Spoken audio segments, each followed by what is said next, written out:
Good evening, and welcome to Mindleapic. Here, in this quiet space, we move slowly, gently, letting the day slip away like soft mist over a meadow at dusk. Take a slow breath in, and let it out even more slowly. If it feels right for you now, you might like to dim the lights a little more, or pull the covers a touch higher. Settle your head deeper into the pillow. Allow your shoulders to soften, your hands to rest open.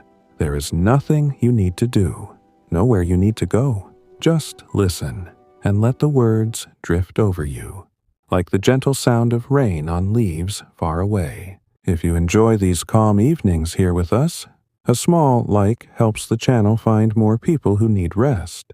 And if you would like more quiet stories like this one, please consider subscribing so you never miss them. And if it feels easy, in the comments below, you might like to share the name of the city or the country from where you are listening tonight. It is always peaceful to know so many of us are resting together across the miles. Now, let us begin. Imagine a small village in the English countryside, sometime in the later years of Queen Victoria's long reign, perhaps the 1880s, when the world outside was beginning to hurry. But here, time still moved at the pace of a horse-drawn cart on a muddy lane. The sun has already slipped behind the low hills, leaving only a pale lavender glow along the western sky.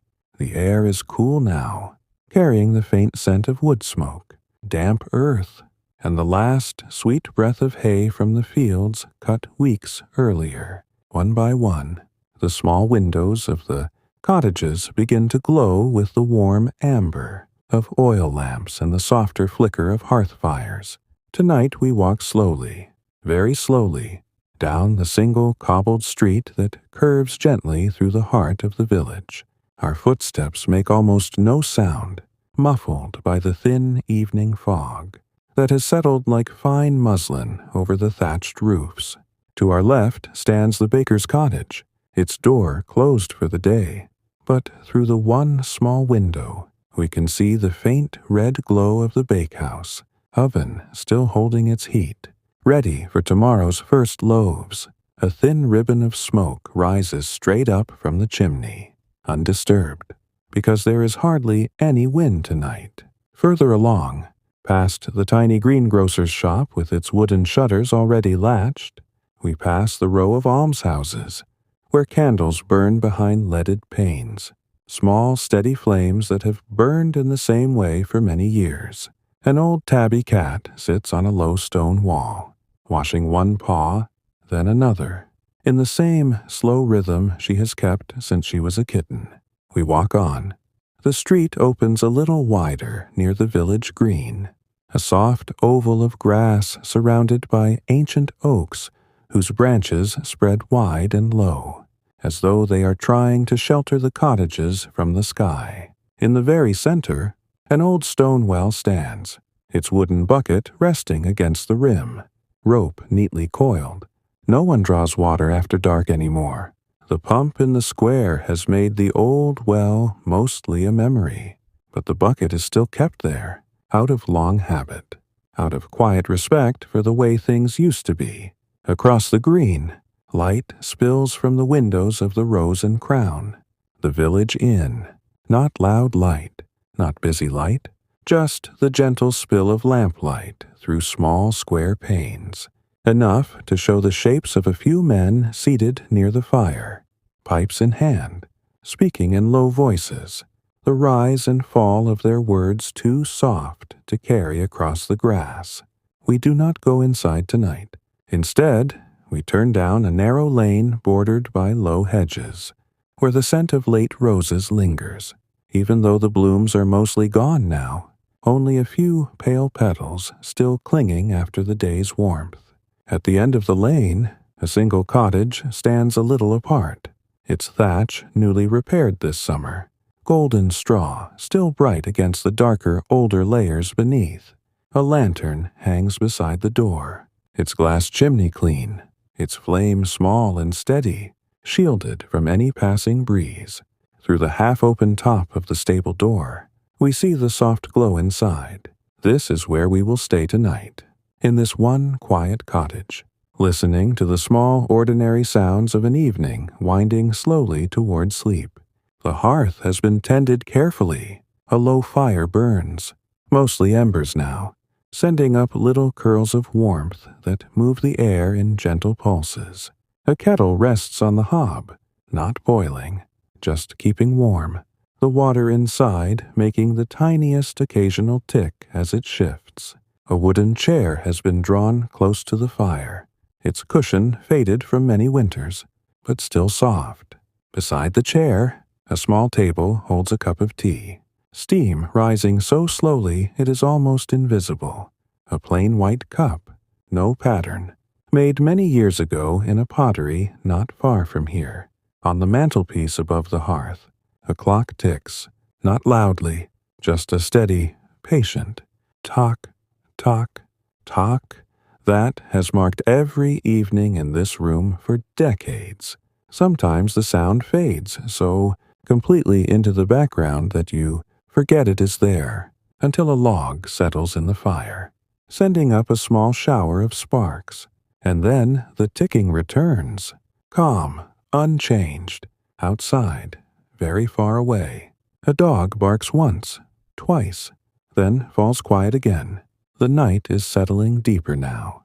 The lavender sky has turned to charcoal, and one by one the stars are beginning to appear, faint at first, then clearer, as though someone is slowly turning up their gentle light. Inside the cottage, the woman who lives here moves without hurry. She wears a simple woolen shawl over her shoulders, the same soft gray one she has worn every autumn for years. Her hands, lined and steady, smooth the edge of a cotton cloth on the table, fold it once, then again, the movements small, familiar, soothing in their repetition. She does not speak. There is no need. The room is full of quiet company. The fire, the clock, the kettle, the cat that has slipped in through the half door and now curls on the rag rug near the hearth. Breathing slow and even, she takes the cup, cradles it between both palms, lets the warmth travel into her fingers. Then she sits. The chair gives the smallest creak, a sound so familiar it is almost part of the room itself. She sips once, slowly. The tea is not too hot, not too strong, just right for an evening like this. Outside, the lantern continues to burn, a small golden point in the dark, saying to anyone who might pass that someone is home, someone is resting, someone is safe. And so the evening continues, gently, unhurried, exactly as evenings have done here for a very long time. The fire has settled now into a gentle bed of glowing coals, small orange hearts pulsing slowly beneath a thin gray blanket of ash. Every so often one of them gives a soft sigh, a tiny crackle. Then stillness returns. The woman sets her cup down on the table beside her, the porcelain making the faintest clink against the wood, a sound so small it seems part of the room's breathing. She leans forward just a little, reaches for the poker, not to stir the fire roughly, but to nudge one log a fraction closer to the center, so the warmth can spread more evenly across the hearth. The movement is careful, practiced, the same small motion she has made on countless evenings just like this one. When she sits back again, the chair settles with her, accepting her weight without complaint. Her eyes rest on the flames for a while, watching the slow dance of light and shadow across the worn stone flags of the floor. The shadows stretch long and soft, reaching toward the far corners of the room, then shrinking again as a fresh breath of air moves down the chimney.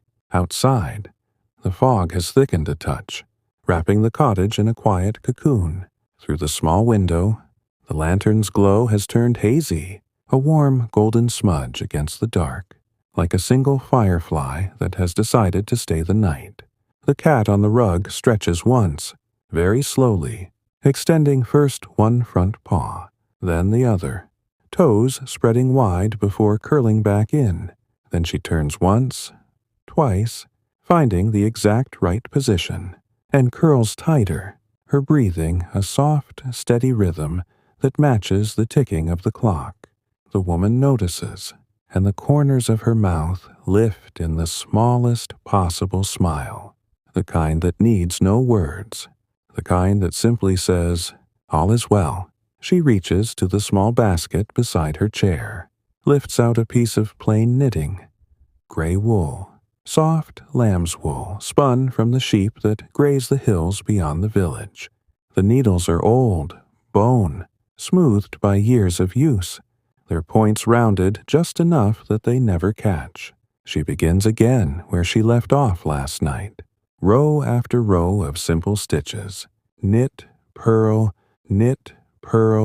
the same gentle pattern she has used for scarves, mittens, socks, for children who have grown and moved away, for neighbors who needed warmth in hard winters.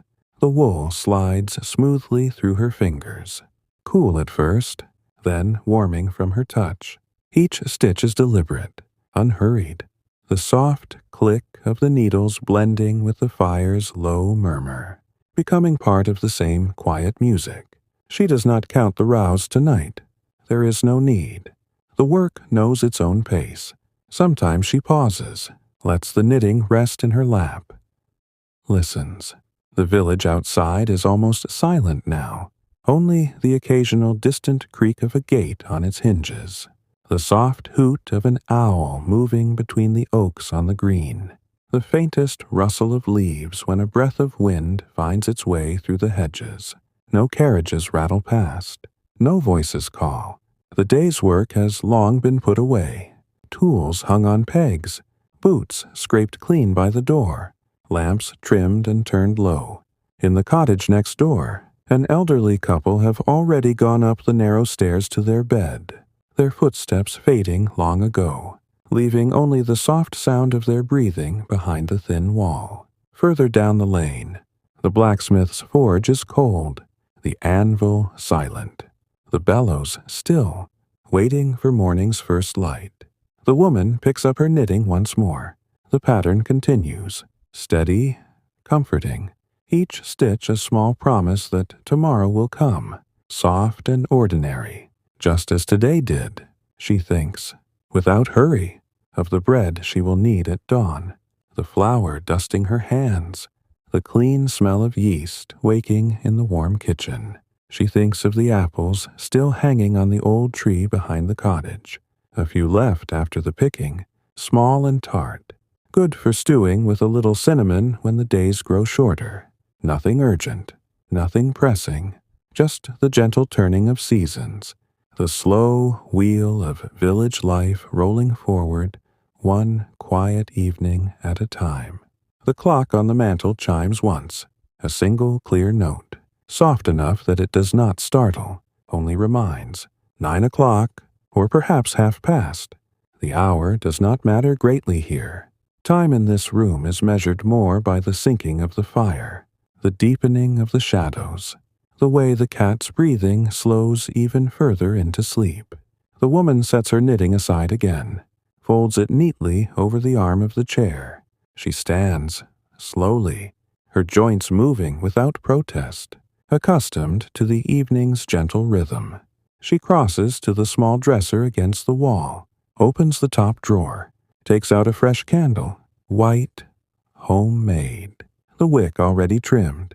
She carries it to the table, lights it from a taper she dips into the hearth, watches the new flame catch, grow steady, add its own small circle of light to the room.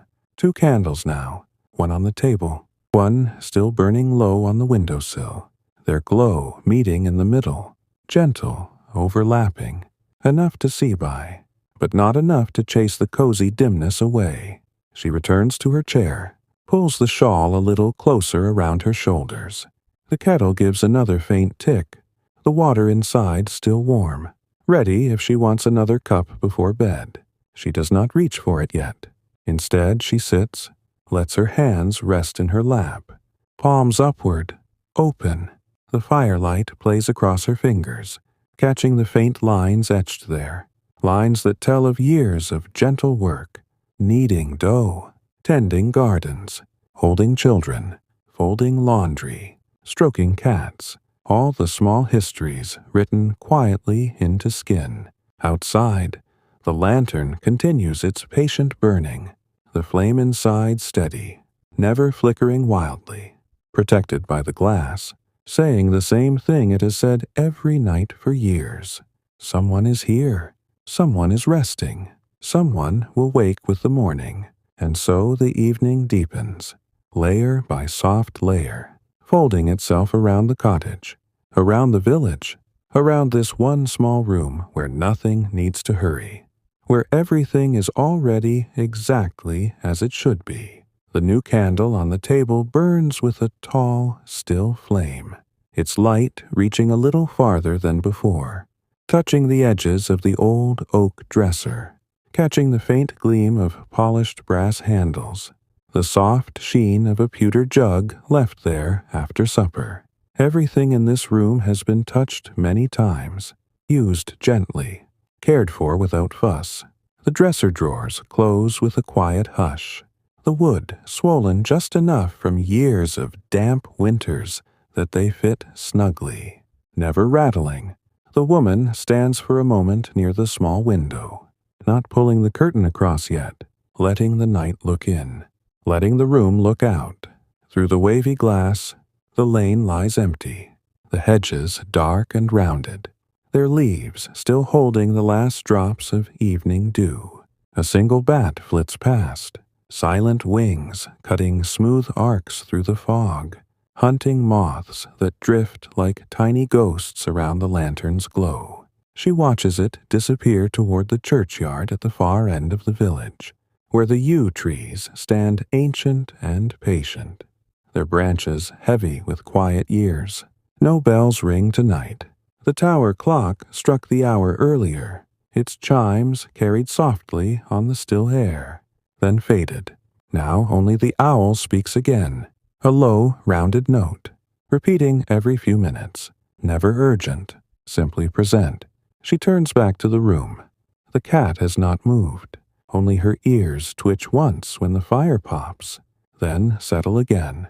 The woman walks to the narrow staircase at the back of the cottage, its treads worn shallow, in the center from footsteps that have climbed them every night for decades. She does not go up yet. Instead, she pauses at the foot, rests one hand on the smooth banister, feels the familiar coolness of the wood under her palm. The stairs creak faintly when weight is placed, but tonight she stands still, listening to the house settle around her. A beam overhead gives the smallest groan, the timbers contracting as the warmth of the day finally leaves them. The sound is comforting, like an old friend sighing in sleep. She moves again, slowly, back toward the hearth. She kneels, careful of her knees, spreads her hands toward the coals, lets the last gentle heat soak into her skin. The fire has burned down to almost nothing now, just a nest of soft red glow, enough to keep the chill from creeping too close, enough to cast a warm halo across the rag rug, across the cat's fur, turning the gray stripes to faint copper. She takes the small iron shovel from its hook, scoops a thin layer of ash over the embers, banking the fire for the night, not smothering, just protecting, so that in the morning a few live coals will still be waiting, ready to wake with a handful of kindling and a gentle breath. The ash falls softly, like fine snow, covering the glow until only the tiniest pinpricks of light remain, breathing beneath the gray. She replaces the shovel, stands, brushes her hands together once, twice, the faint scent of wood smoke clinging to her fingers. Now the room is quieter still. The clock ticks on, steady, unconcerned. The kettle has cooled, its sides no longer warm to the touch. She carries it to the stone sink in the corner, pours the last of the water away, watches it swirl down the drain. a small dark spiral disappearing into the night. She rinses the cup, dries it with the cotton cloth, sets it upside down on the wooden draining board, where it will wait. Clean, ready for morning tea. Every motion is slow, measured, without waste, without haste. She blows out the candle on the table. A quick puff, the flame bows once, then vanishes, leaving a thin thread of smoke curling upward, dissolving into the dimness. Only the hearth's faint red and the lantern outside remain. She moves to the window, reaches for the cotton curtain, heavy with starch from its last wash, pulls it across in one gentle sweep. The fabric settles with a soft rustle, closing the night out, closing the room in, making it smaller, safer, more completely hers.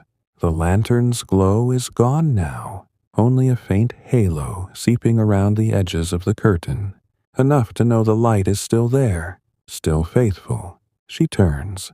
The stairs wait. She climbs them one at a time, hand on the banister, footfalls soft on the worn runner. Each step is familiar.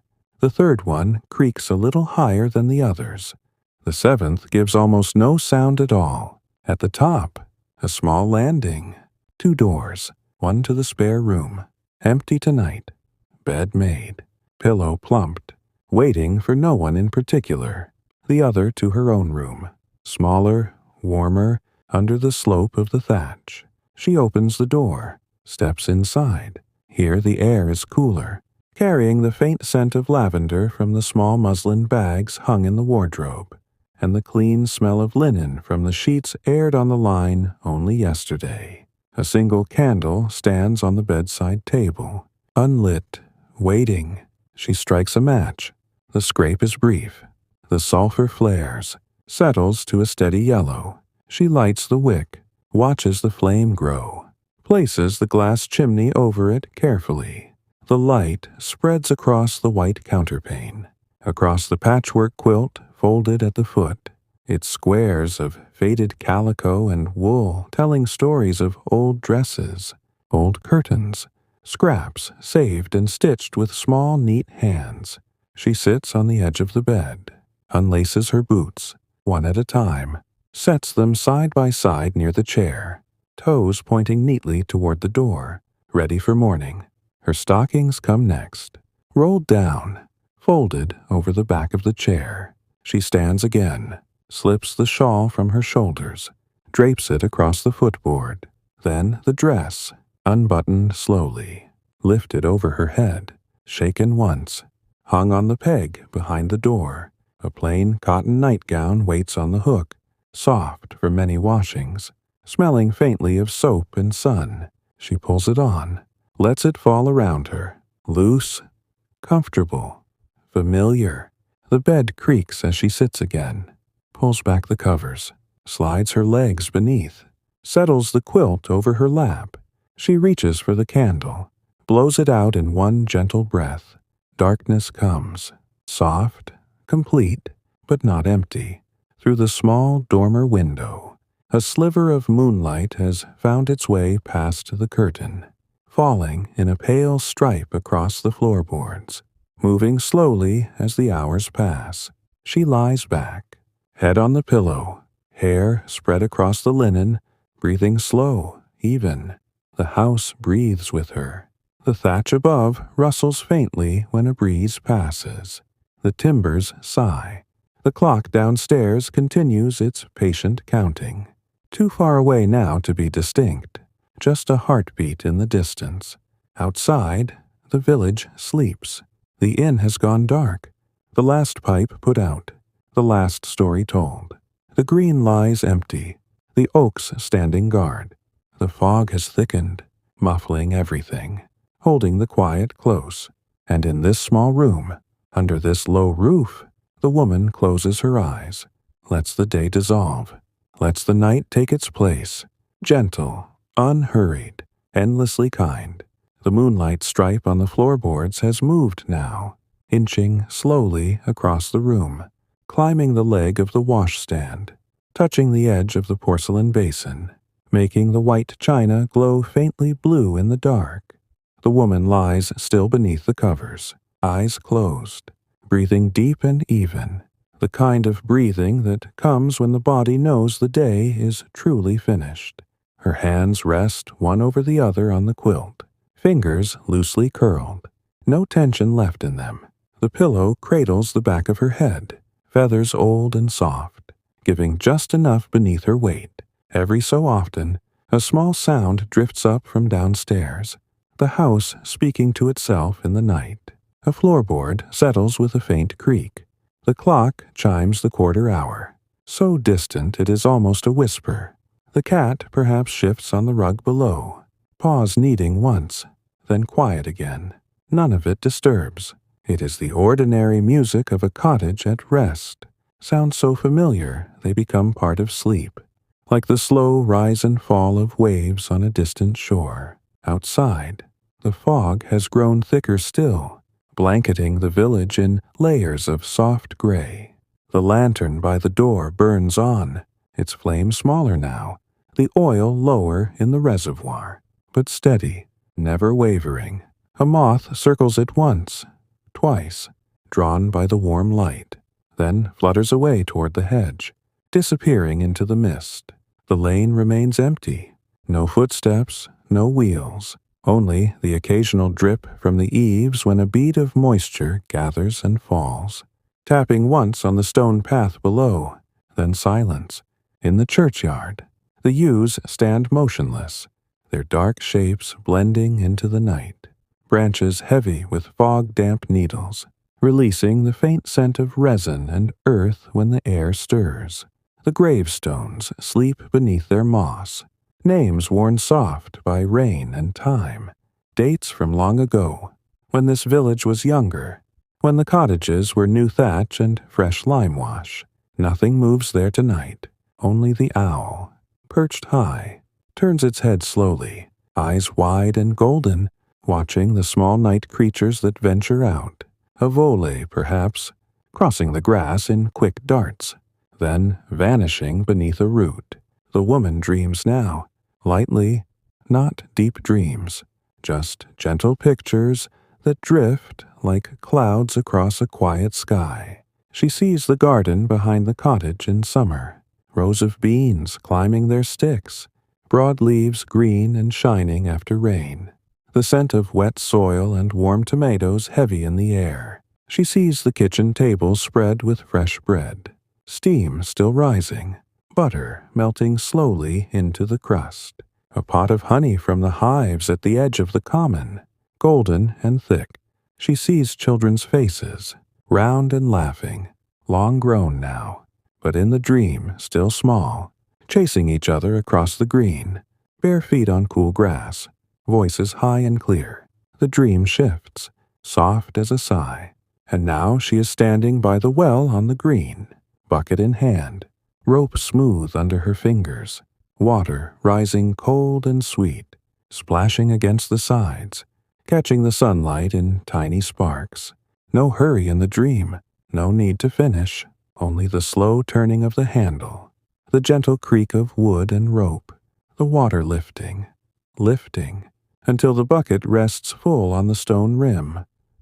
Waiting, she stirs once beneath the covers, turns her head on the pillow, settles deeper. The moonlight has crept farther, now touching the foot of the bed, silvering the edge of the quilt, outlining the small stitches she made years ago. When her eyes were sharper, her hands quicker, the night deepens. The stars above the fog are hidden, but they are there, steady, unchanging, keeping their own quiet watch. In the next cottage, the elderly couple sleep side by side, hands touching beneath the blankets, breathing in the same slow rhythm they have shared for 40 winters. In the almshouses, small fires have been banked, candles snuffed, occupants wrapped in shawls and quilts, dreaming of younger days, of markets, of children, of hands held. At the inn, the fire has been raked, the chairs pushed back, the tankards washed and set to dry. The landlord and his wife already upstairs, lamp turned low, voices murmuring good night, then silence. The whole village breathes together now, a single slow breath in, a single slow breath out, the fog holding it all close, muffling the edges of the world, making everything smaller, softer, safer. Back in the cottage, the woman sleeps on, her face smooth in repose, lines softened by shadow, mouth slightly parted, the smallest sound of air moving in and out, calm, regular, peaceful. The house around her holds its own rest, timbers cooling, thatch settling, stones giving back the last of the day's warmth in faint waves. Nothing needs doing, nothing needs fixing. The night will carry on, gentle and unhurried, until the first pale light finds its way through the mist, until the rooster in the yard behind the forge gives his first sleepy call, until the kettle can be filled again, the fire coaxed back to life, the day begun in the same quiet way it always has.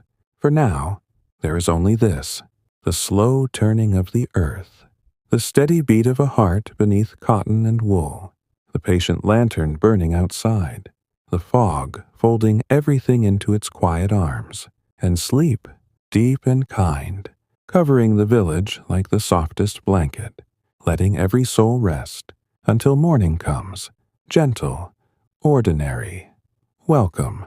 The night has reached its deepest hour now, the time when even the owls grow quiet, when the fog lies heaviest, when the village seems to sink a little deeper into the earth, resting more completely. In the small bedroom beneath the thatch, the woman sleeps without turning, her breathing so soft it is barely a sound at all, only the gentle lift and fall of the quilt over her chest, slow, regular, like the tide on a calm day far from here. The moonlight stripe has traveled across the floor, climbed the opposite wall, now fading as the moon lowers behind the hills, leaving the room in softer shadow, the kind that feels like velvet, thick and comforting. Downstairs, the fire is only a memory of warmth, the banked ashes holding one or two tiny red points that wink once, then close. Like eyes growing heavy, the cat has risen once in the night, padded silently to the door, pushed it open with her nose, slipped out into the fog, then returned minutes later, fur damp, carrying the cool scent of night air, settled back on the rug, curled even tighter, purring so low it is felt more than heard. The clock downstairs continues, tock, tock, tock, never faster, never slower, marking quarters that no one needs to count tonight. In the cottages along the lane, sleep holds everyone gently. The baker dreams of tomorrow's dough, rising slow in the big earthenware bowl, the yeast working its quiet magic through the hours, bubbles forming and bursting without sound, the smell of fermenting bread already faint in his sleep. His wife beside him breathes in the same rhythm, hand resting on his arm, the two of them lying, close beneath a quilt patched from their children's outgrown clothes, soft squares of flannel and cotton, warm from shared body heat. Further along, in the almshouses, an old man lies awake for a little while, eyes open in the dark, listening to the small sounds of the night, the creak of his own bed frame, the wind brushing the eaves. Then his eyelids grow heavy again, and he slips back into dreams of market days long past, stalls laden with apples and cheese, voices calling prices without hurry, coins changing hands slowly, deliberately. His neighbor in the next small room turns once beneath her blankets, murmurs something soft and unintelligible, then settles, the lines on her face smoothing in sleep. At the inn, the last embers in the hearth have gone out, the room smelling faintly of pipe tobacco and spilled ale, chairs pushed neatly under tables, floor swept clean, everything waiting for morning light to find its way through the shutters. The landlord's wife has left a small bowl of water for the cat that sometimes visits, set on the back step, surface still, reflecting nothing now but darkness. The green outside lies silent, grass silvered with dew, oaks standing like patient watchers, leaves barely stirring, fog drifting between their trunks in slow, lazy swirls. No lanterns burn now except the one by the woman's door, its flame lower, wick curling black at the tip, but still alight, a single point of gold in the gray. Steady, faithful, inside her cottage. Time feels suspended. The air in the bedroom is cool near the window, warmer near the floor, where the chimney breast rises from below, carrying the last faint trace of hearth heat upward through the stones. The woman's nightgown has twisted slightly around her legs, but she does not wake to adjust it. Her body knows comfort without thought.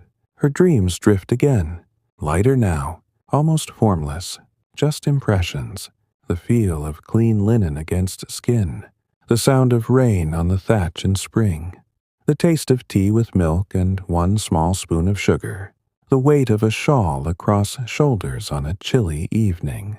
Small familiar things, repeating gently, overlapping, fading into one another. No fear in the dreams, no rush, only the slow comfort of things known, things repeated, things that have always been.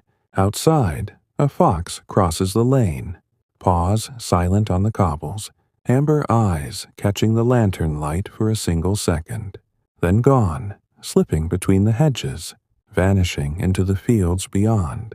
The fog swallows its shape, muffles its footsteps, returns the night to stillness. The hours pass without notice.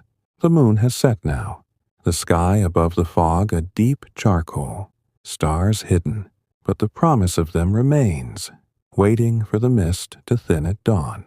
In the church tower, the clockwork mechanism turns its slow wheels, gears meshing without sound, the hands moving forward 1 minute at a time, patient, inexorable, kind in their indifference to human hurry.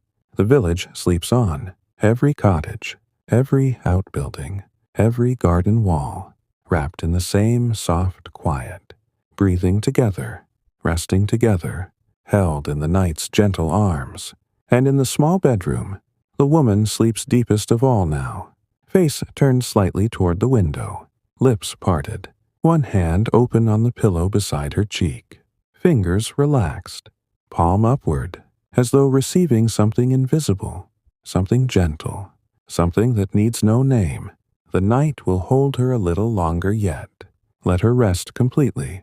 Let the body mend what small wear the day has left. Let the mind drift in soft circles, until the first bird calls, faint and tentative, from the oak on the green, until pale light begins to seep through the fog, until morning arrives, not with a start, but with the same slow grace that carried the evening away. For now, there is only sleep, deep, unbroken, endlessly kind, covering her, covering the cottage, covering the village, like the softest fog of all. The first faint suggestion of morning begins to arrive, not with light, but with a subtle change in the air. The fog thins just a fraction, allowing the faintest coolness to slip through cracks around the window frame, carrying the clean scent of dew on grass, damp stone, and the distant promise of wood smoke waking in other hearths. The woman remains asleep, body heavy with rest, limbs relaxed, breath so quiet it seems almost paused, then resumes, soft, even, unbroken. The stripe of moonlight has long since disappeared, leaving the room in near total darkness. Only the softest gray at the edges of the curtain, a gentle hint that the night is slowly giving way. Downstairs, the cat stirs first. She uncurls from her tight circle, stretches long and slow, back arching, front paws extended, claws briefly appearing, then vanishing again, a small yawn opening her mouth wide, pink tongue curling. Then she sits, washes one ear, then the other, methodically, without haste. Her movements are silent on the rag rug, paws padding softly. Then she pads to the door, pushes it wider with her shoulder, slips out into the gray pre-dawn. The lantern by the door has finally guttered low, flame tiny, flickering once, twice, then going out, leaving only a thin wisp of smoke curling upward, dissolving into the mist. The wick is black, the oil spent, but the glass chimney still warm to the touch, holding the memory of light a little longer. Inside, the cottage remains wrapped in quiet. The clock downstairs chimes the half-hour, a single soft note, floating up the stairs, touching the edges of sleep, not waking, just reminding, gently. That time continues its slow turning. The woman shifts once, turns onto her side, pulls the quilt higher around her shoulders, nestles deeper into the pillow, sighs once, a long, contented breath, then settles again. Her dreams have grown even quieter now, almost still, just the sensation of warmth, of being held, of soft fabric against skin, of the faint sound of water running in the distance. Perhaps a stream, perhaps rain long ago, fading into nothing. Outside, the village begins its first small awakenings, not all at once, not hurried, one quiet thing at a time. In the baker's cottage, the man rises first, feet finding the cold floorboards, pulling on thick socks, woolen jumper, moving without light, knowing every step by feel. He lights a single candle in the kitchen, small flame steady, carries it to the bakehouse, opens the oven door, feels the retained heat from yesterday, smiles faintly, knowing the coals are still alive beneath the ash, just as he left them. He kneads the dough he set last night, hands working the soft mass, folding, pressing, turning, the same slow rhythm, the same gentle pressure, yeast scent rising warm and familiar, filling the small space. His wife sleeps on upstairs, undisturbed, the sound of his work too soft to reach her. Further along the lane, the blacksmith's apprentice opens the forge door, lets the night air rush in, stirs the ashes, finds a live ember, feeds it kindling, watches the small flames catch, grow, steady, ready for the day's first work. Horseshoes to shape, tools to mend, all without rush, all in the same patient way. The green remains empty, grass heavy with dew, blades bent slightly, sparkling faintly as the first pale gray light begins to seep through the fog. The oaks stand unchanged, branches still, leaves dripping, one drop, then another, falling to the earth, soft taps that blend into the quiet. A robin appears on the low wall near the well, hops once, twice, head tilted, listening, then lets out a single clear note, not loud, not insistent, just the first small announcement that morning is near. The sound carries, soft, across the green, past the cottages, touching windows, eaves, thatch, but waking no one yet. In the almshouses, an old woman opens her eyes, lies still for a long moment, watching the ceiling beams come slowly into view. Gray, then faintly gold as light strengthens. She does not rise immediately, only breathes, feels the warmth beneath the blankets, listens to the robin's note repeating. Farther now, softer. She smiles, small, private, then closes her eyes again, allows herself a few more minutes of rest, knowing the day will wait. Back in the woman's cottage, the cat returns through the half-open door, fur damp from the grass, carrying the scent of wet earth and night-chilled leaves. She jumps lightly onto the windowsill downstairs, sits, watches the graying sky, tail curled neatly around her paws, content to wait. The woman upstairs begins to surface, not all at once, but slowly, layer by layer. First, her breathing changes, deepens a touch, then a small movement of her hand, fingers flexing once beneath the quilt. Her eyes remain closed, but awareness returns, gentle, unhurried, like light seeping under a door. She listens, hears the robin, hears the faint creak of the house as it warms, hears her own breath, steady, calm.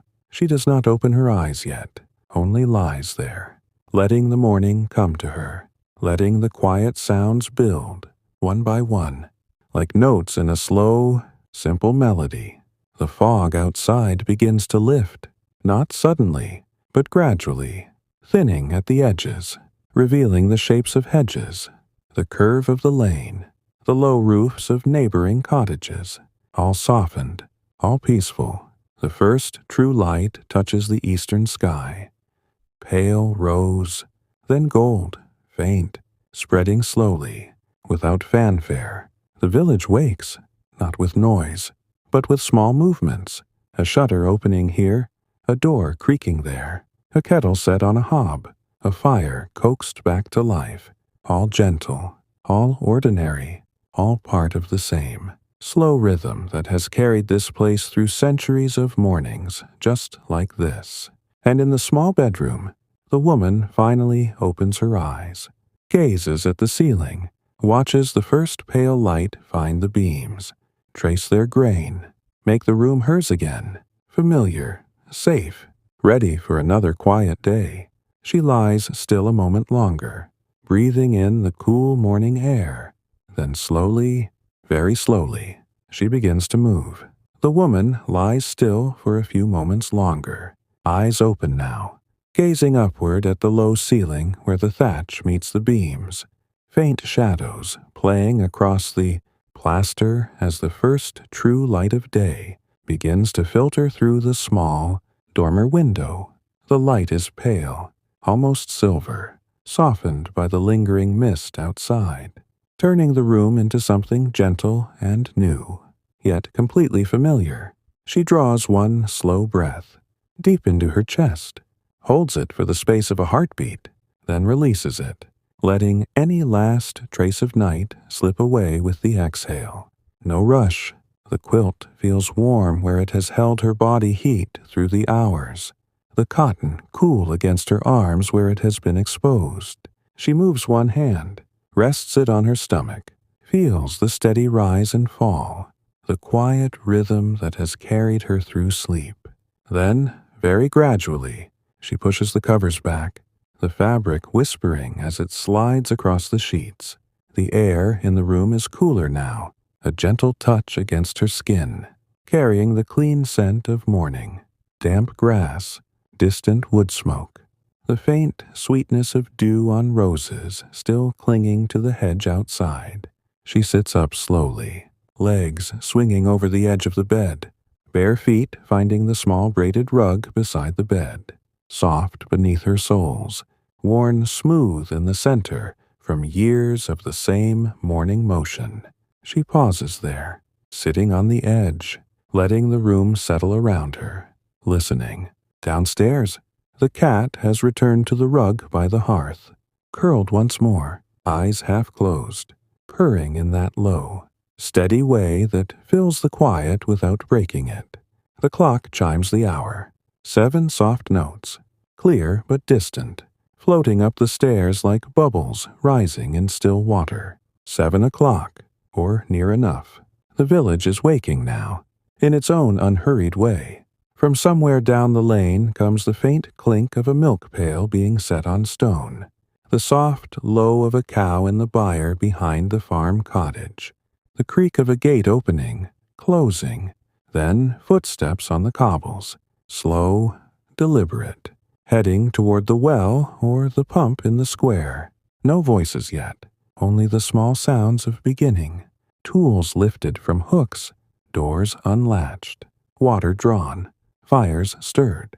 The woman stands, stretches once, arms lifted gently overhead, feeling the small pull along her back, her shoulders, then lowers them again, hands resting at her sides.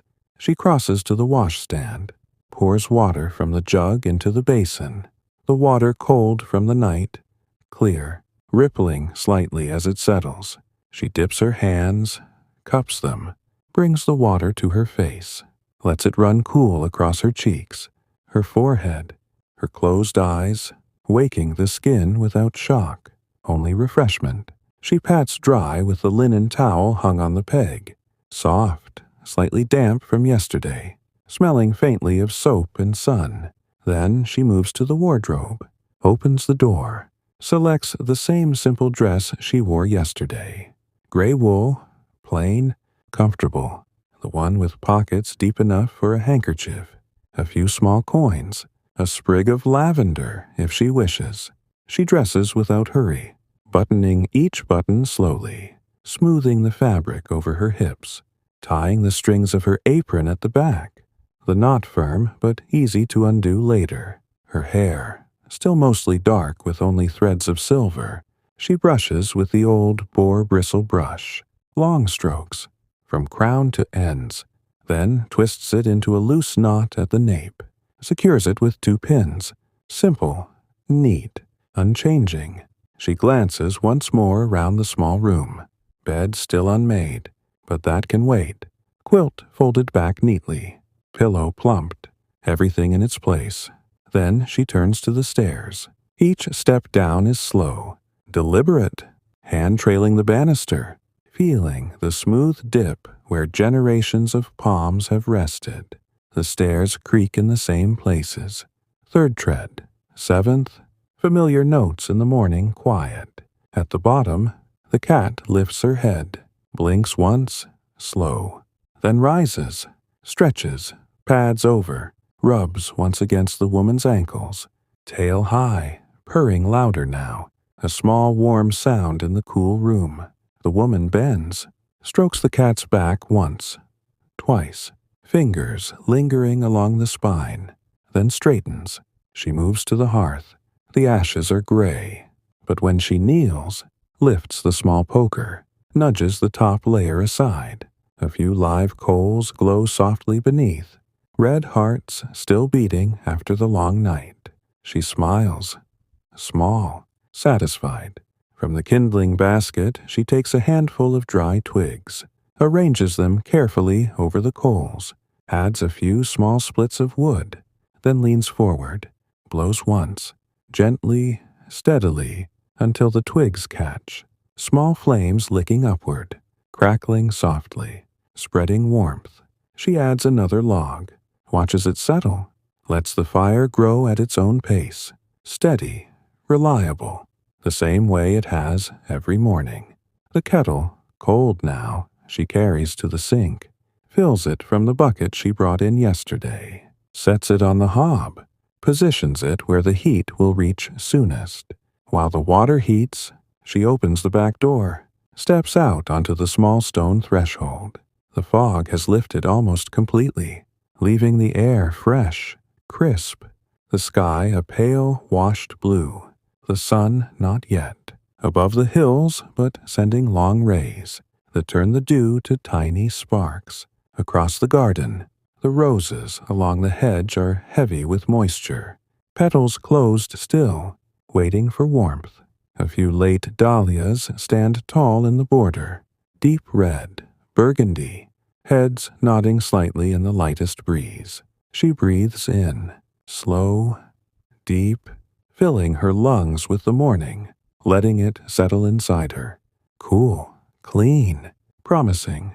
From the neighboring cottage comes the sound of a window opening, a soft voice murmuring good morning to someone inside, then the clatter of a poker against iron, a fire being encouraged, the day truly beginning.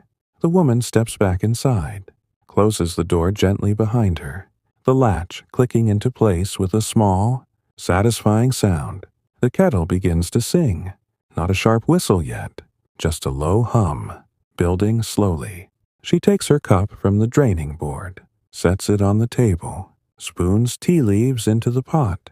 Plain black tea, no scent of bergamot or jasmine, just the honest smell of dried leaves waiting for hot water. She pours when the kettle boils, steam rising in soft curls, filling the kitchen with warmth, with the promise of the first sip, hot, strong, comforting. She carries the pot and cup to the table near the window, sits in the same chair as last night, pulls it close, lets her hands wrap around the warm porcelain, feels the heat travel into her palms, steady, soothing. Outside, the village continues its gentle unfolding. Children's voices begin to appear, distant, soft, laughter drifting across the green, footsteps running, then slowing, no hurry even in play. A cart rumbles past on the lane, wheels turning slow on the cobbles, horse hooves clopping in measured rhythm. Driver calling a quiet good morning to someone at a gate. The woman sips her tea, slowly, letting the warmth spread through her chest, her throat, waking the day inside her as much as outside. The fire crackles softly. The cat curls near her feet. The light strengthens through the window, touching the table, the cup, her hands, turning everything golden, quiet, ordinary, perfect in its simplicity. Another day, just like the last, just like the ones before, gentle, unhurried, welcoming her without demand, allowing her to meet it in her own time, in her own way. The tea in the cup has cooled just enough now, warm still, but no longer steaming. The surface perfectly still except for the tiniest tremor when the woman sets the cup down again on the saucer. She sits for a while longer at the table, hands folded loosely in her lap, gazing out through the small window panes, watching the morning light strengthen, turning the garden from silver gray to soft gold. The roses along the hedge have begun to open, petals unfurling slowly, one by one, releasing their faint, sweet scent into the air that drifts through the half-open door. A bee has already found them, moving from bloom to bloom, low humming, methodical, never hurried. The same careful path it will trace every morning this week, until the flowers fade. The woman watches it, follows its small journey with her eyes, then lets her gaze drift farther, past the hedge, across the narrow lane, to the green where the first children have appeared.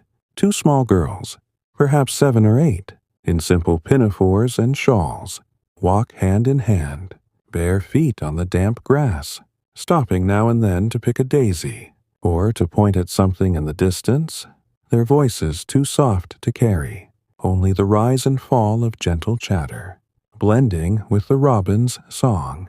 Further along the green, an older boy pushes a wooden hoop with a stick, the hoop rolling smoothly, trundling over the even grass, the stick tapping lightly to keep it straight. A slow, rhythmic game. No shouting, no running, just the quiet pleasure of motion and balance.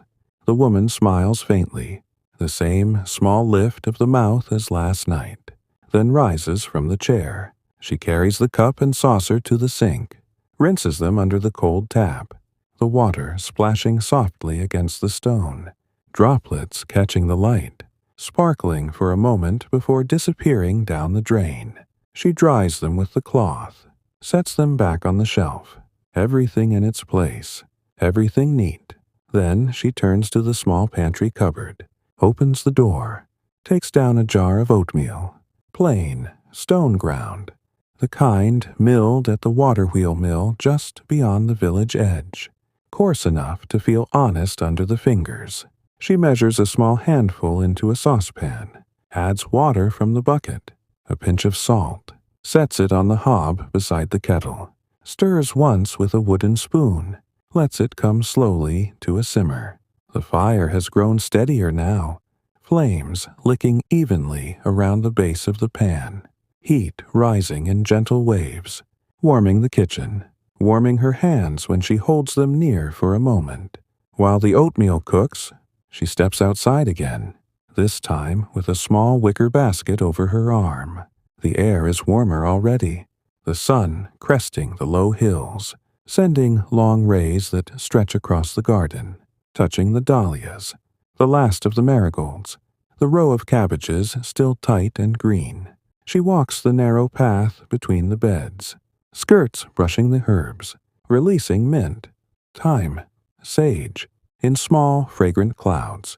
At the apple tree, she reaches up, selects two small fruits still hanging, one slightly blushed with red, the other pale green, both firm, tart, good for eating raw or slicing into porridge later. She places them in the basket, feels their cool weight, smooth skins against her palm. A few fallen leaves crunch softly underfoot, brown and curled, the first true sign of autumn deepening. Though the days remain mild still, she lingers a moment beneath the tree, looks up through the branches, sees the sky clear blue now, a few thin clouds drifting high, slow, unhurried, like thoughts that have nowhere particular to go.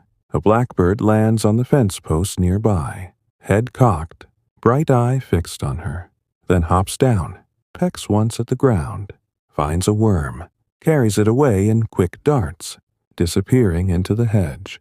The woman turns back toward the cottage, basket swinging gently at her side, steps over the threshold, closes the door behind her with a soft click. Inside, the oatmeal has thickened, small bubbles rising and bursting at the edges, the smell warm, comforting, filling the room like a quiet embrace.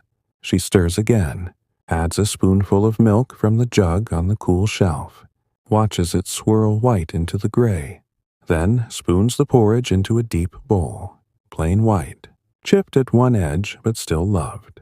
She carries it to the table, sits once more, takes the spoon, dips it slowly, brings the first warm mouthful to her lips, lets it rest on her tongue a moment, savors the simple taste.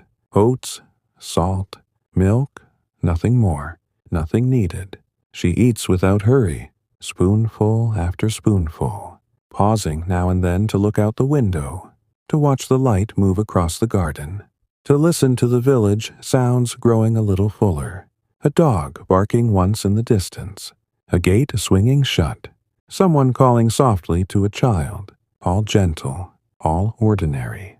The cat has moved to the windowsill, sits in a patch of sun, fur warmed, eyes narrowed to slits, tail flicking once, lazily, content. When the bowl is empty, the woman sets the spoon down, leans back in the chair, lets her hands rest on the table, palms down, feeling the wood beneath her fingers, smooth from years of wiping, polishing, resting. The morning is fully here now, light pouring through the panes, touching every corner, making the room bright without being harsh, warm without being hot. She thinks, without pressing, of the small tasks ahead, the laundry to hang, the floor to sweep, perhaps a walk to the village shop later, to buy thread, or a bit of cheese, or simply to exchange a few quiet words with neighbors. Nothing urgent, nothing that cannot wait another moment, or another hour. The day stretches ahead, open, calm, inviting her to meet it one gentle step at a time. She rises, carries the bowl to the sink, washes it slowly, dries it, returns it to its place. Then she moves to the hearth, adds another log to the fire, watches the flames accept it, grow a little brighter, settle again into their steady burn. Outside, the village continues its slow awakening, children laughing now on the green, a horse and cart moving past, wheels turning, hooves steady, the day unfolding exactly as it should, quiet, peaceful, endlessly kind. And in this small cottage, the woman stands for a moment in the center of the room, breathing in the warmth, the light, the familiar smells, feeling the simple certainty that this day, like every day before it, will be met gently, lived gently, ended gently. The bowl has been washed, dried, returned to its shelf. The fire burns low and steady now, a comforting presence in the room, sending small waves of warmth across the stone floor, keeping the morning chill at bay without effort. The woman stands for a moment by the window, hands resting lightly on the sill, looking out at the garden again. The sun has risen fully above the hills, its light clear and golden, slanting across the grass, catching the last drops of dew on the spiderwebs strung between the rose stems, turning each thread into a delicate line of silver. A pair of sparrows hop along the path, pecking at seeds fallen from the bird table, their movements quick but not frantic, pausing now and then to fluff feathers, to look around, then continuing without alarm. She watches them, lets her eyes follow their small hops, the way one flits to the low branch of the apple tree, perches, sings a brief trill, then drops back to the ground. The quiet joy of it settles into her. Simple, unasked for, just there. She turns from the window, moves to the small cupboard beneath the stairs, opens it, takes out the broom, its handle worn smooth from use, bristles bound tight, still good for many more sweeps. She begins in the far corner of the room, near the dresser, sweeping in slow, deliberate arcs, gathering the fine dust that has settled overnight. Bits of leaf tracked in on shoes, a stray thread from knitting, tiny things, ordinary things. The broom makes a soft shush against the flags, rhythmic, soothing, the same sound it has made every morning for years. She works her way toward the hearth, careful around the cat who has moved to a sun patch on the rug, stretching out long, belly to the warm floor, eyes closed in contentment. The woman sweeps around her, never disturbing, only gathering, then carries the small pile of dust to the back door, opens it, steps out, tips the dustpan gently over the garden bed, lets the fine particles settle among the roots, returning to the earth without fuss.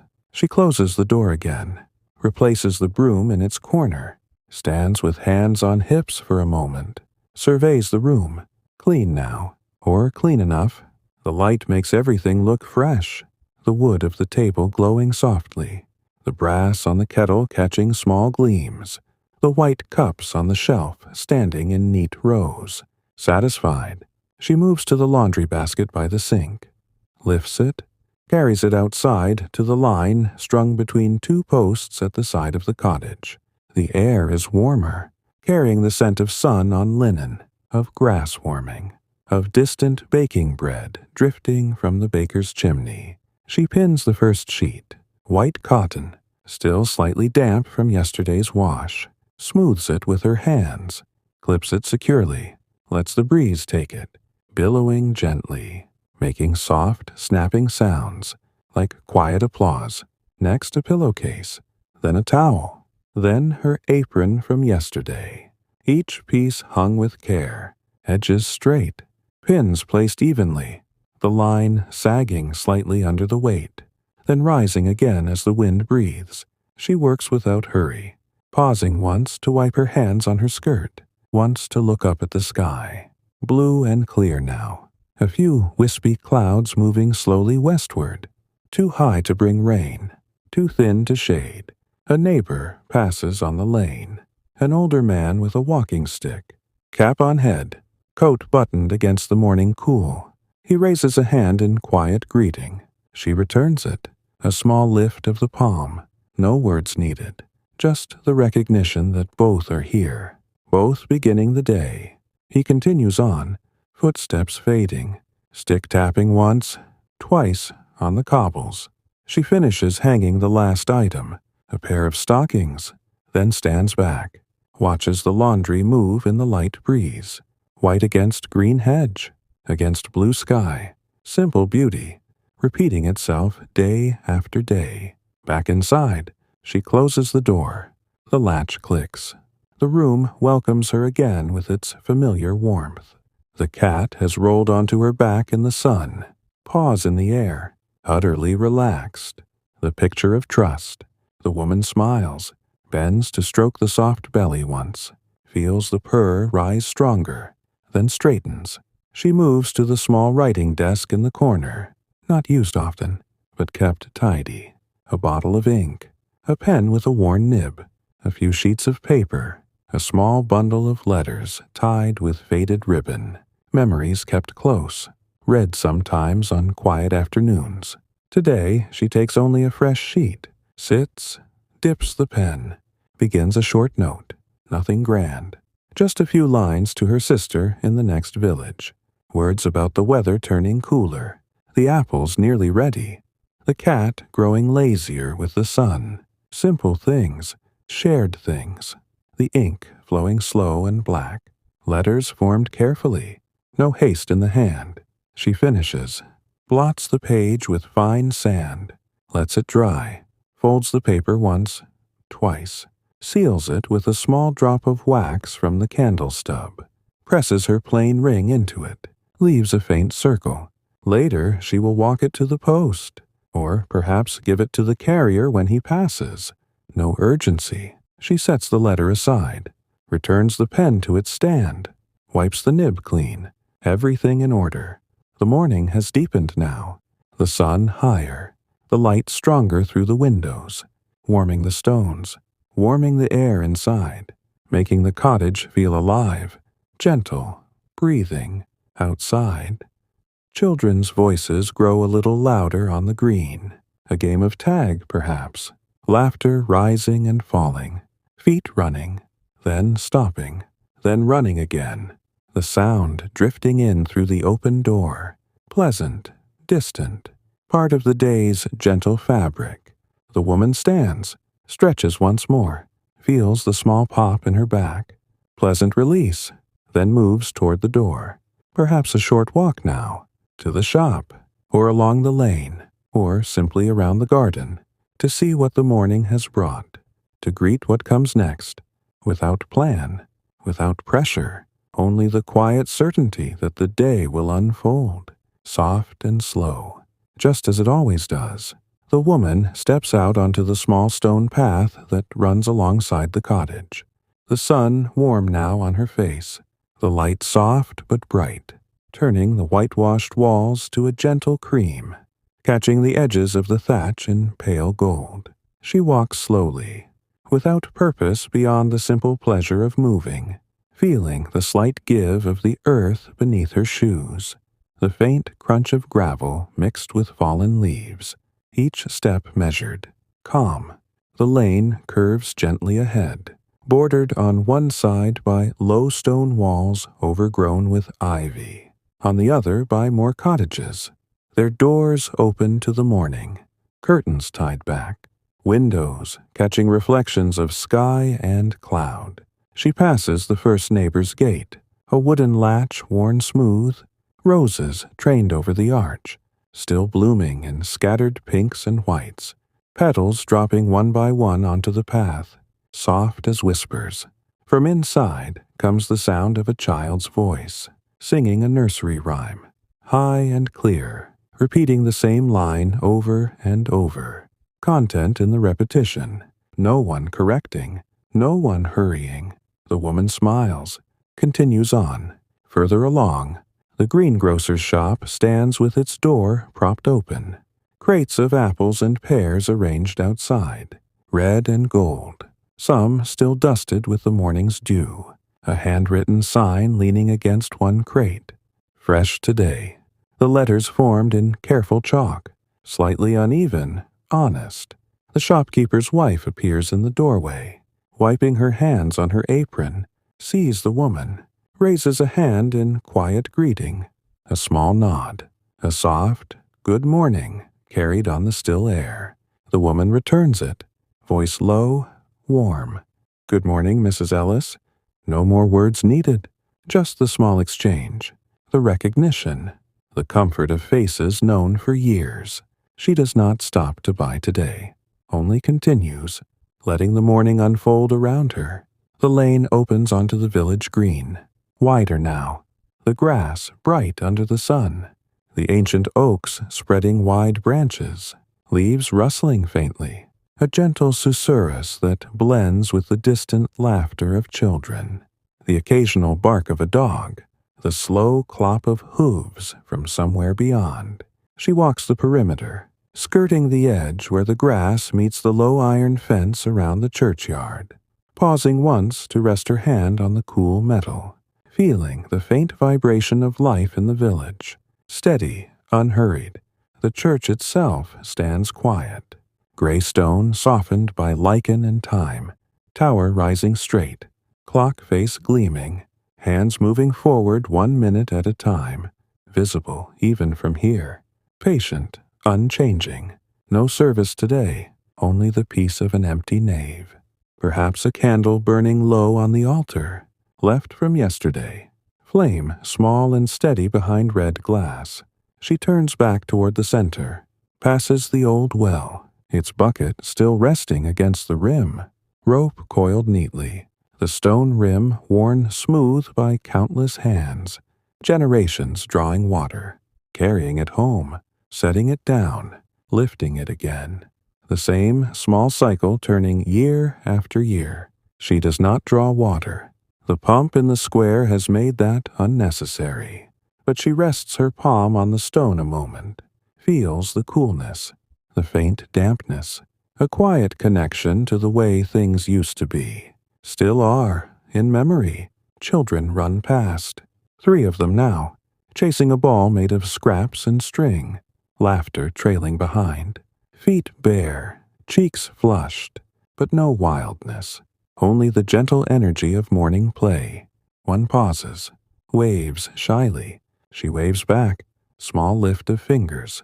Then they continue, disappearing around the far oak. She walks on, circling back toward her lane, the sun climbing higher, warming her shawl, making the wool soft against her skin.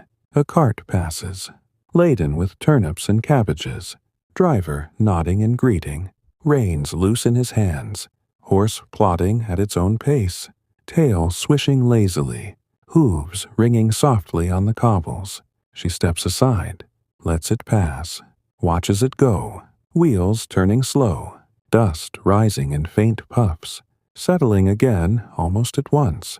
The air carries the scent of baking now, stronger, the warm, yeasty smell drifting from the baker's open window, mingling with wood smoke, with the green smell of cut grass from somewhere farther out, with the faint sweetness of late flowers. She reaches her own gate, lifts the latch, steps through, closes it behind her with a quiet click. The garden welcomes her back, roses nodding gently, dahlias standing tall, the apple tree heavy with fruit still, leaves whispering when a breeze passes. She pauses on the path, breathes in, lets the scents fill her, lets the warmth of the sun settle on her shoulders, lets the quiet sounds of the village drift over her, distant, soothing, part of the same gentle rhythm she carries inside. Then she moves toward the door, opens it, steps inside. The cottage is warmer now, the fire burning bright. The cat risen from her sun patch, stretching once, then padding over, rubbing against her legs, tail curling in welcome. The woman bends, strokes the soft fur, murmurs a soft word, then straightens. She moves to the table, picks up the letter she wrote earlier, tucks it into her apron pocket. Perhaps she will post it later, or tomorrow. There is time. She looks around the room, everything as she left it. Clean, orderly, bathed in sunlight that pours through the windows, making patterns on the floor, catching motes of dust that drift slowly, lazily in the still air. She sits again in the chair by the window, lets her hands rest in her lap, watches the garden through the glass, watches the light move, watches the day continue its slow unfolding. No demands, no hurry, only the gentle certainty that this moment, like the one before, like the one after, is enough.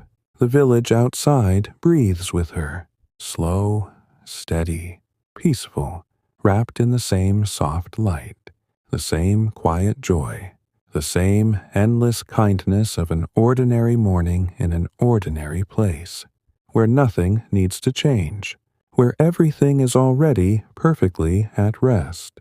The sunlight has shifted now, slanting deeper into the cottage, crossing the floor in warm bands, touching the legs of the table, the edge of the dresser, making the room feel larger, brighter, yet still enclosed in its familiar quiet. The woman stands for a moment in the center of the space, hands loose at her sides, breathing slowly, letting the warmth of the day settle over her like a soft shawl. The cat has moved again, following the sun patch as it creeps across the rug, stretching out long, paws extended, tail tip twitching once, then still, utterly at peace. She watches the cat for a little while, the slow rise and fall of the small rib cage, the faint rumble of purring that fills the silence without breaking it.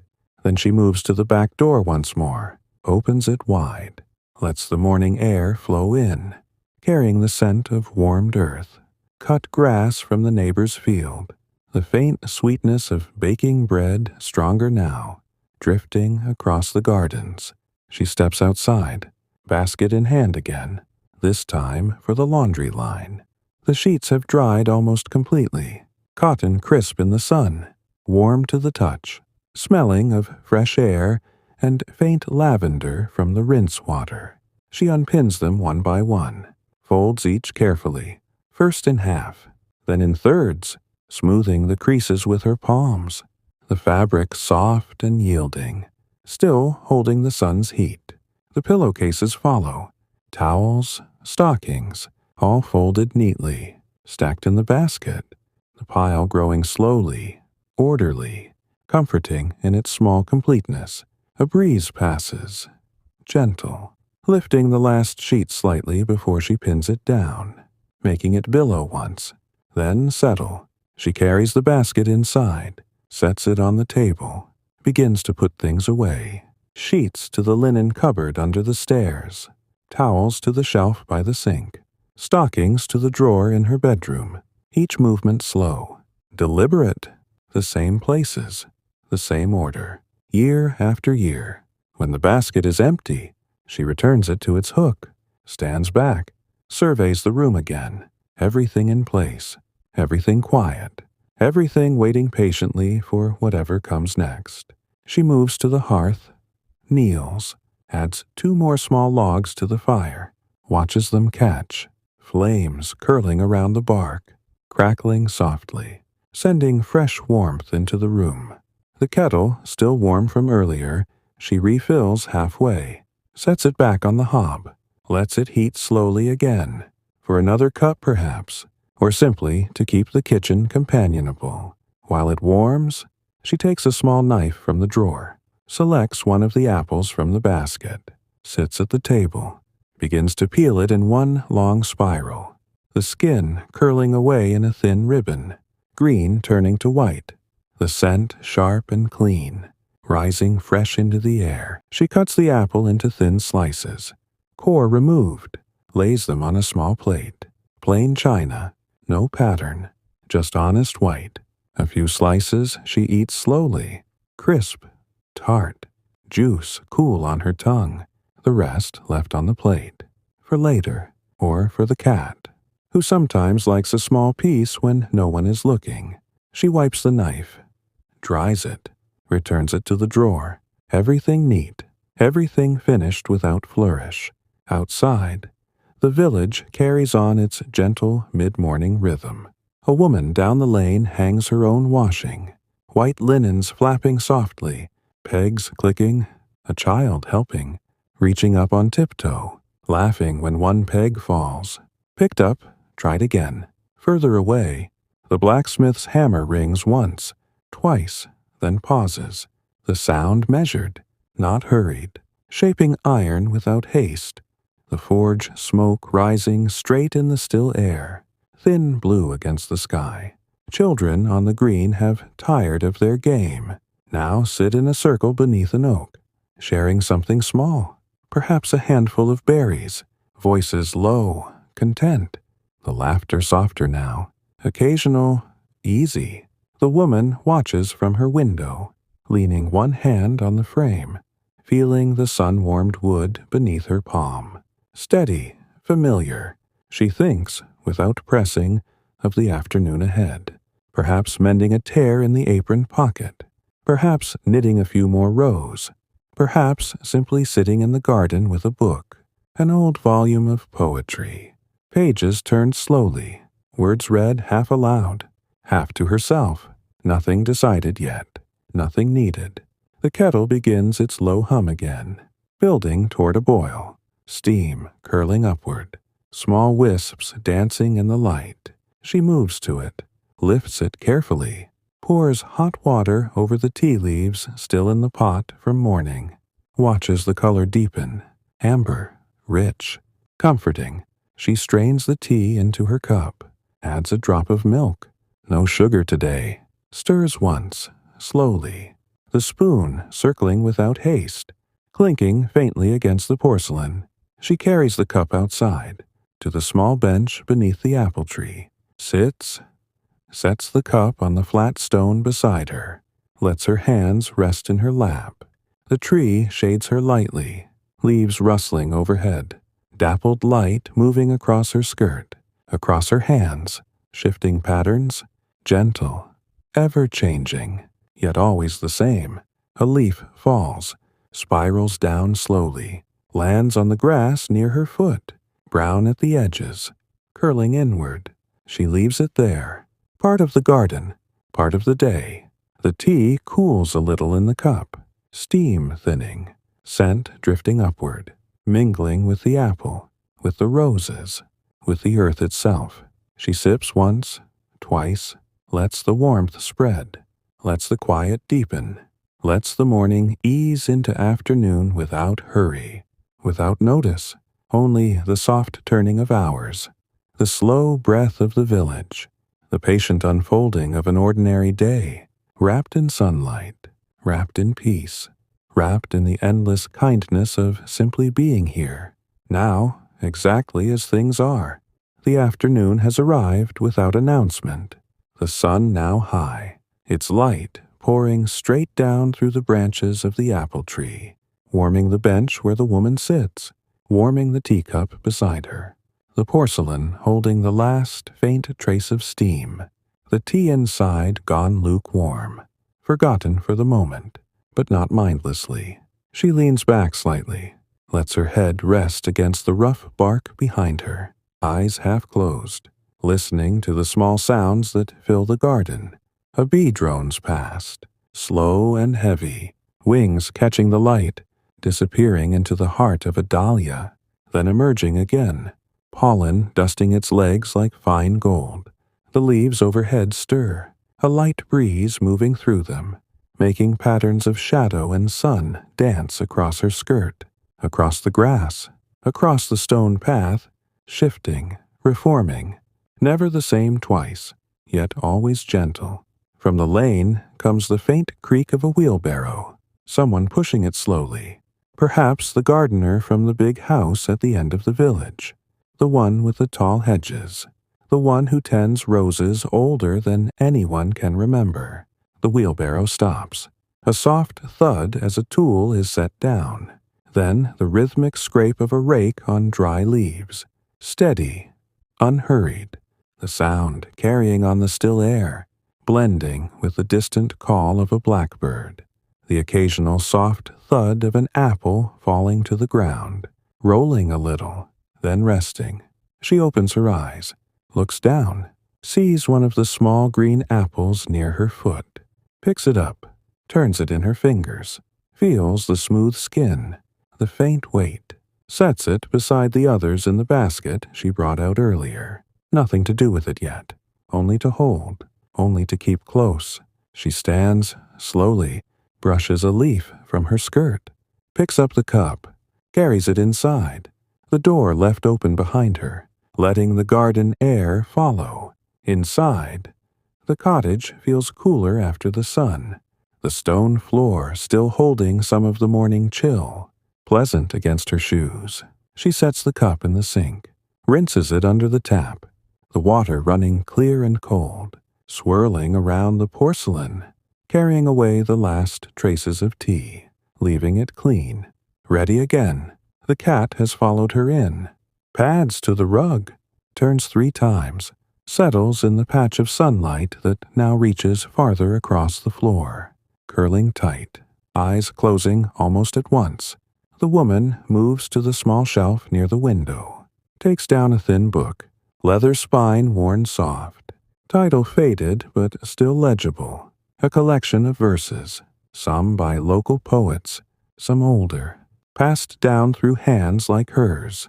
She carries it to the chair by the hearth, sits, opens it at random, lets the pages fall where they will, finds a short poem about autumn, about leaves turning, about the slow gathering of quiet days. She reads slowly, lips moving slightly, voice so soft it is almost a whisper, the words familiar, known by heart in places, but still worth hearing again, still worth letting linger. The fire has settled into a low, steady burn, coals glowing beneath the logs, sending up small curls of smoke that drift toward the chimney, disappearing into the dark throat above. She turns another page, finds a different verse, this one about a river, flowing without haste, carrying small things along, never rushing, never stopping, only moving forward in its own patient way. She closes the book, rests it in her lap, lets her hands lie over the cover, fingers tracing the faint embossing, feeling the texture, old, comforting, like the cottage itself. Outside, the afternoon deepens. The children on the green have gone home for their midday meal. Voices faded, leaving only the rustle of leaves, the occasional creak of a gate, the soft cluck of hens in a nearby yard, scratching at the earth, finding bits of grain, content in their small world. A neighbor's door opens, closes, footsteps on the path, then silence again. The woman rises once more, sets the book back on the shelf, exactly where it was, spine aligned with the others, no mark left of its brief absence. She moves to the small mirror above the dresser, smooths her hair, tucks a stray strand behind her ear, checks the knot at the nape, still neat, still secure. Then she steps to the back door, opens it wider, lets the light flood in, lets the warmth spill across the threshold. She takes a small stool from beside the hearth, carries it outside, places it beneath the apple tree, sits again, this time with nothing in her hands, only the air, only the light, only the slow turning of the day. The apples above her hang heavy, some ready, some waiting a little longer, their shadows moving across the grass as the sun travels west, lengthening, softening. A butterfly appears, pale yellow wings, fluttering low, landing on a marigold, closing, opening, closing again, resting. She watches it, lets her breathing match its quiet rhythm, slow, calm, present.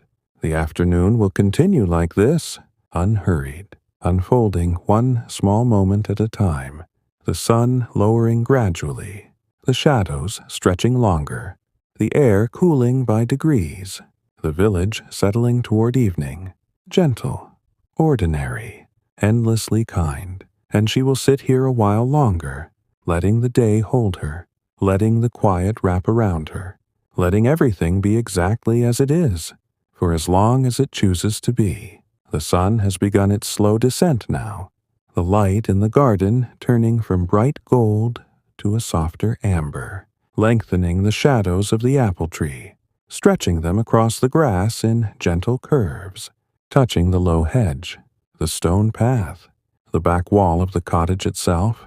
The woman remains on the small stool, hands resting open in her lap, breathing in time with the faint rustle of leaves above her, each breath slow, deep, releasing without effort.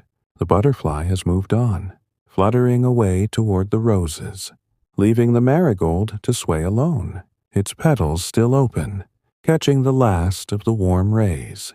A single apple drops nearby, a soft thud on the grass, rolling a little, coming to rest against the base of the tree, skin unbruised, color deepening in the afternoon light. She does not reach for it yet, only watches, lets it lie where it has chosen, part of the quiet order of things. From the lane comes the faint sound of footsteps, slow, measured, growing closer, then pausing at her gate. A young girl, perhaps 10, stands there, basket over one arm, covered with a clean cloth, dark hair tied back with a ribbon, cheeks pink from the walk. The woman looks up, recognizes her, the baker's youngest daughter, sent with something small, as children often are on quiet afternoons. The girl lifts the latch carefully, steps through, closes it behind her with both hands, then approaches. Footsteps light on the path. "Good afternoon, Mrs. Harrow," she says, voice soft, polite, the way she has been taught. The woman smiles, small and warm, rises slowly from the stool, brushes her hands together once. "Good afternoon, Lily," she replies, tone gentle, matching the child's quietness. The girl holds out the basket, uncovers it, reveals 2 small loaves, still warm, crust golden, the smell of fresh bread rising strong and comforting, mingling with the garden scents. Father said, "To bring these, the ones with the extra crust, because you like them," Lily explains, eyes bright. Proud of the small errand, proud of remembering, the woman takes the basket, feels the warmth through the wicker, sets it on the stool, then reaches out, smooths a stray lock of hair from the girl's forehead. A small gesture, familiar, kind. "Thank you, dear, and thank your father for me," she says. Voice low, steady. Lily nods, smiles, then glances around the garden, at the apples, at the roses, at the dahlias standing tall. "May I pick one?" she asks, pointing to the lowest branch, where a small red apple hangs within easy reach. The woman nods. "Of course. The ripest one is yours." Lily steps forward, reaches up on tiptoes, fingers closing around the fruit, twists gently, frees it, holds it in both hands, turns it over, admiring the color, the smooth shine. She looks back, eyes shining. "Thank you.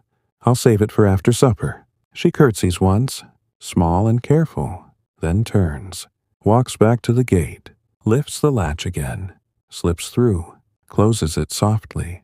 Footsteps fading down the lane, light, unhurried. The woman watches her go, until the small figure disappears around the bend, then sits once more, basket beside her, loaves still warm, scent rising, filling the air around her. She lifts one loaf, breaks off a small piece, crust cracking softly under her fingers, soft crumb inside, steam escaping in a faint curl. She eats it slowly, savoring the taste, the warmth, the simple goodness, letting each bite last, letting the moment stretch. The sun lowers further, shadows deepening, light turning rose, then peach, touching the thatch in soft hues, making the cottage glow from within. The cat appears at the door, stretches in the threshold, yawns wide, then pads out, hops onto the low wall, sits, watches the garden with half-closed eyes, tail curling slowly around her paws. A few more leaves fall, drifting down in lazy spirals, landing without sound, adding to the thin carpet beneath the tree. The woman finishes the small piece of bread, brushes crumbs from her lap, lets them fall to the grass, where sparrows will find them later, or ants, or the wind. It does not matter. She stands, carries the basket inside, sets the loaves on the table, covers them with the cloth again, to keep them soft until evening. Then she moves to the hearth, stirs the fire once, adds a small log, watches the flames accept it, grow a little brighter, settle again into their patient glow. The kettle, still warm, hums faintly, water shifting inside, ready if she wishes another cup before the light fades completely. She does not pour yet. Instead, she steps back outside, stands on the threshold, leans against the doorframe, arms folded loosely, gazing at the garden, at the sky, at the slow change of color overhead. The village quiets further, children called in for tea, doors closing softly, voices murmuring behind windows, lamps beginning to appear, small points of amber in the growing dusk. The day has been long, yet short, full of small things, none grand, none hurried, all gentle, all enough She breathes in once more, lets the evening air fill her. Cool now, carrying the promise of night, of rest, of another quiet turning. Then she turns, steps inside, closes the door gently behind her, the latch clicking into place, the cottage enclosing her once again. Warm, safe, familiar. The light outside fades. The room holds the last of the day, soft, golden, kind, wrapping everything in its patient embrace, letting the evening settle, slow and sure, exactly as it always has. The evening has settled quietly now, the last of the daylight fading from the sky in soft streaks of rose and lavender, leaving the cottage wrapped in deepening blue, the windows reflecting only the warm glow from inside. Small and steady, the woman stands by the table, hands resting lightly on the wood, watching the two small loaves still covered with the cloth, their warmth slowly fading, but the scent lingering, comforting, familiar.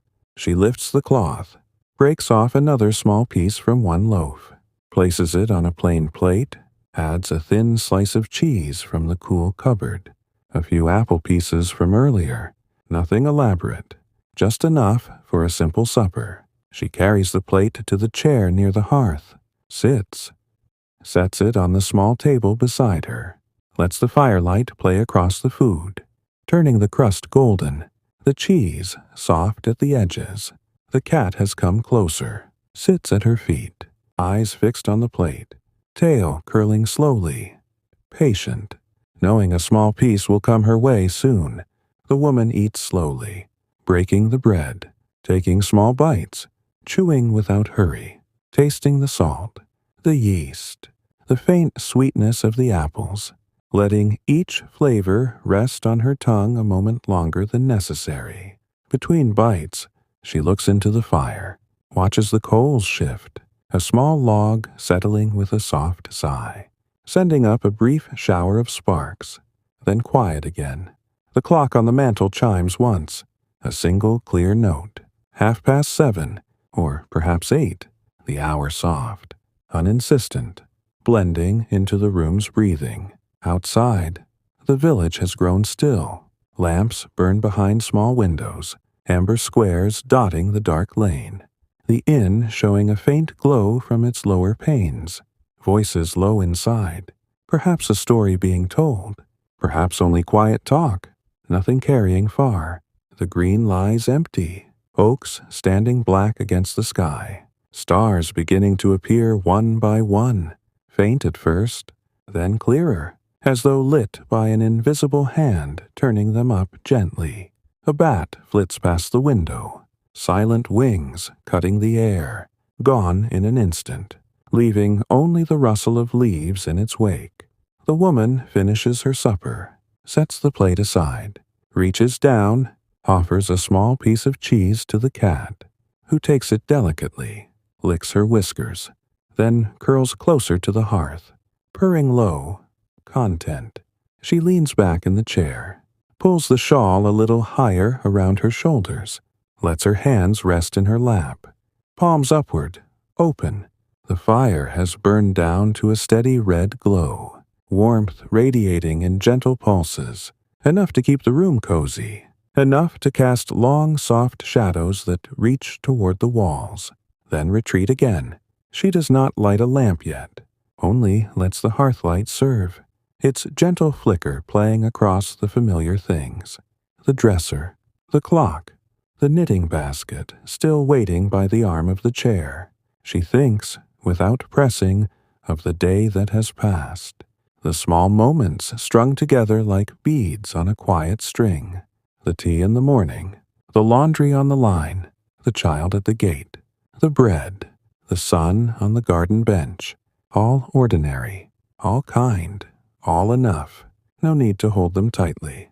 They rest easily in memory, ready to be visited again on another evening, or left to fade gently, like leaves returning to the earth. The kettle, moved to the side of the hob, still holds a little warmth.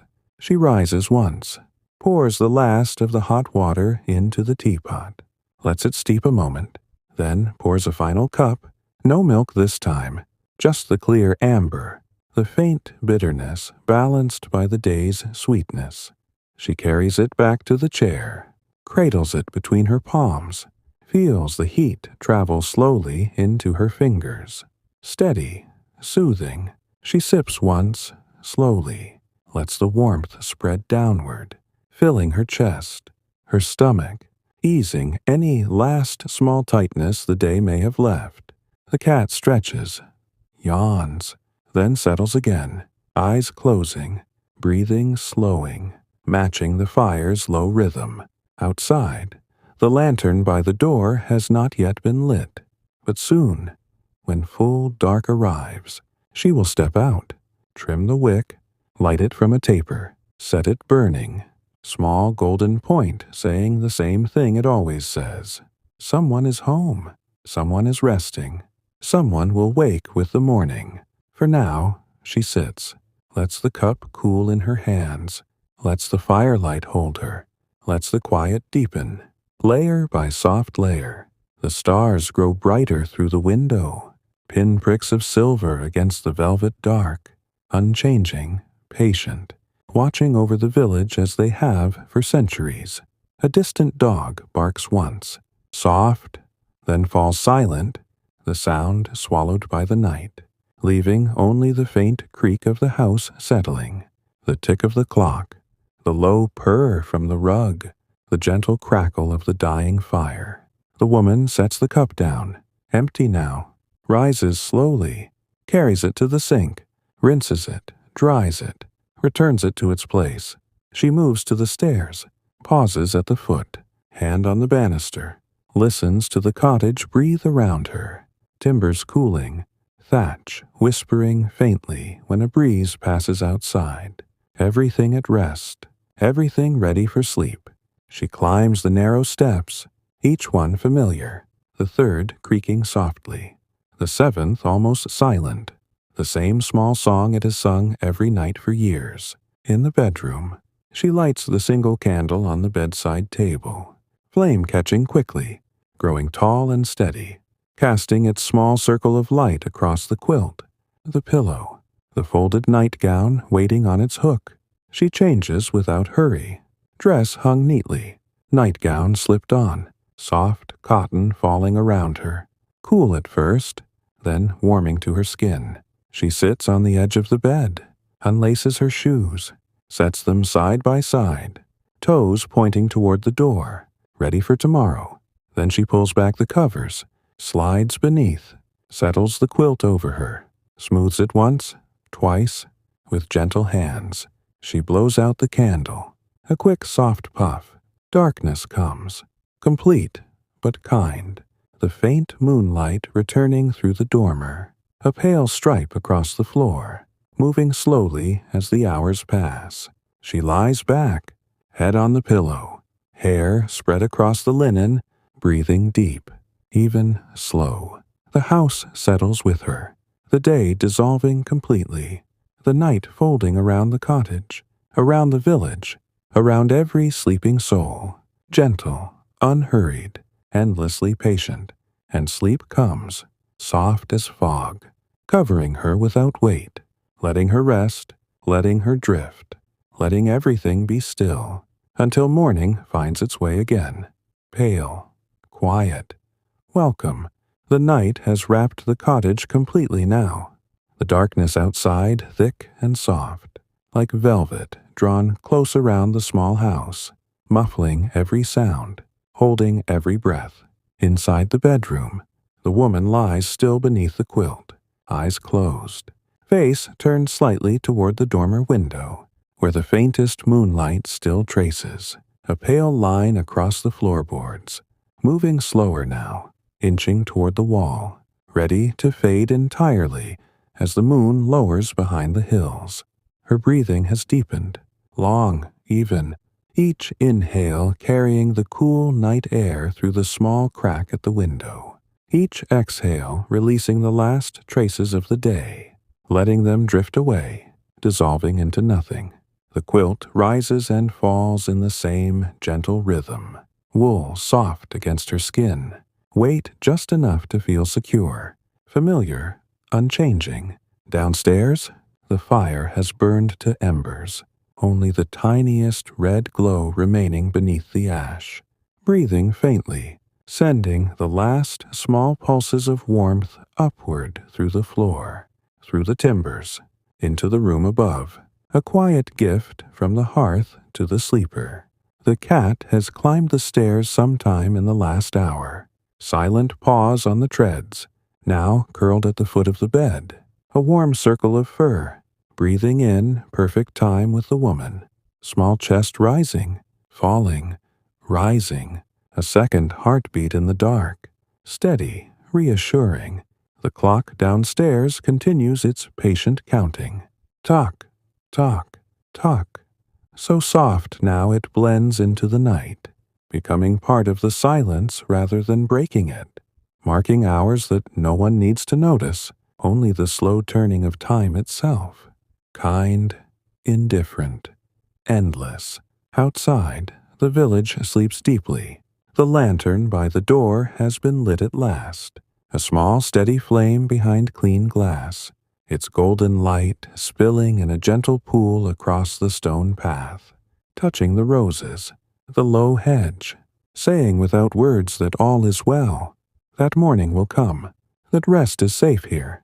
The fog has returned, thin this time, drifting low across the green, wrapping the oaks in soft gray, muffling the stars above, making the sky feel closer, more protective. No footsteps on the lane, no voices, only the occasional sigh of wind through the thatch, the faint drip of dew from eaves, the distant hoot of an owl moving between trees. Low, rounded, fading quickly. In the almshouses, old bodies rest beneath heavy quilts, dreams slow and peaceful, memories drifting like leaves on still water.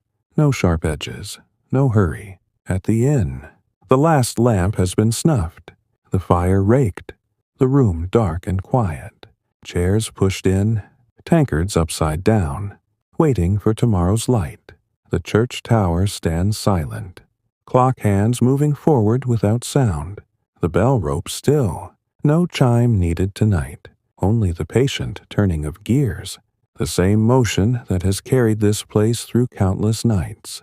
The woman dreams now, lightly, pictures without story, just sensations, the feel of sun on skin from the garden bench, the warmth of fresh bread in her hands, the small weight of an apple, the soft fur of the cat against her ankle, the scent of roses after rain, all blending, overlapping, fading gently into deeper rest. No tension remains, no unfinished thought, only the slow unwinding, the body softening further, the mind emptying like a cup poured out slowly, drop by drop, until nothing is left but quiet, pure, complete. The night holds her, holds the cottage, holds the village, in its gentle arms, letting every small sound settle, letting every breath lengthen, letting sleep deepen until it becomes the only thing, vast, soft, kind. And so the hours pass, unmarked, unhurried, the earth turning beneath the stars, the fog thinning by degrees, the first faint promise of dawn waiting far in the east, pale, patient, ready to arrive without fanfare, without demand, only light, soft, gradual, welcoming another ordinary day. For now, there is only this, the slow rhythm of breathing, the faint glow of embers far below, the steady tick in the distance, the cat's quiet purr, the moonlight fading, the night folding everything into rest, deep, unbroken, endlessly peaceful. The cottage sleeps, the woman sleeps, the village sleeps, wrapped together in the same gentle quiet, safe, still, home.